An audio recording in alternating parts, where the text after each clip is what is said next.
I was traveling in Nepal as a tourist, and I fell in love with the country. I fell in love with the people.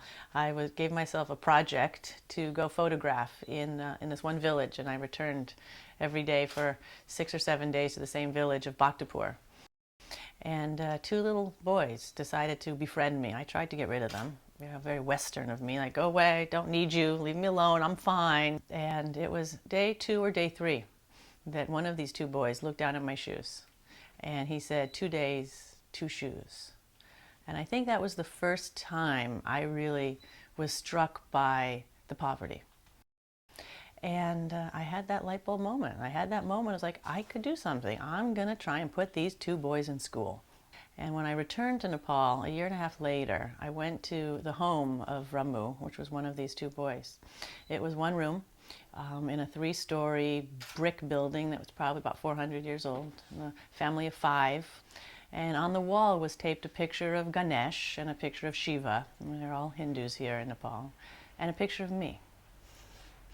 And it was that moment that I knew I'd made a difference for these kids. It was one of their mothers who wanted a job. So I gave her a job, and I opened a home for orphaned and underprivileged girls. And that's when Unnati was really born. We took in 5 little girls. They were 3, 4, and 5 years old. And now they're 15, 16, 17 years old. And I've had the privilege of being able to raise them and educate them and give them a foundation to grow on. I think I would say I have teachers in my life more than heroes. One of my first teachers was Thich Nhat Hanh, a Vietnamese Buddhist monk. And in my mid-20s, I followed him around the world, learned about mindfulness, learned about meditation, and I really think that the teachings that I learned from Thich Nhat Hanh delivered me to a place to be ready to start my foundation. Another hero of mine is Oprah. I watch all of her shows. I'm always inspired by what she does. I see her as a teacher, you know, that I'm also doing my little part, you know, definitely on my own scale, but I get to do my little part to make a difference in the lives of my 18 girls in my foundation.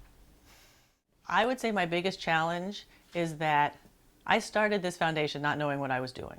I am a mom from West LA and wanted to make a difference. Now the biggest challenge is keeping it running. I have managed to make this work for 12 years, one little check at a time. So I spend a lot of time doing the fundraising, and that seems to be, you know, unfortunately, my biggest challenge. Well, we are 11 years into having girls in the Unnati home, and October of 2012 I was there, and I took my first Unnati girl and enrolled her in college. Her name is Sangeeta. She came to us when she was 4 years old. She was a child laborer. Her mother sold her out of her village. She was working in a restaurant as a dishwasher at 4 years old. She recalls the story, and she tells me about sleeping on a concrete floor. It was very cold. When the restaurant was closed, her responsibilities were taking care of the young children of this family, a 1 and a 2-year-old. She developed pneumonia, so she was useless to this family, at which point, by the grace of God, we found her, she found us, and she came to live in a Unnati house. She graduated high school, top of her class, and I went and signed the check, and I'm gonna cry. And we put her in nursing school. She's our first success. Hi, I'm Sangeeta. Today we are going my college for admission, and I'm getting paper and my uniform. Are you happy about that? Yeah, I'm too much happy and excited to go.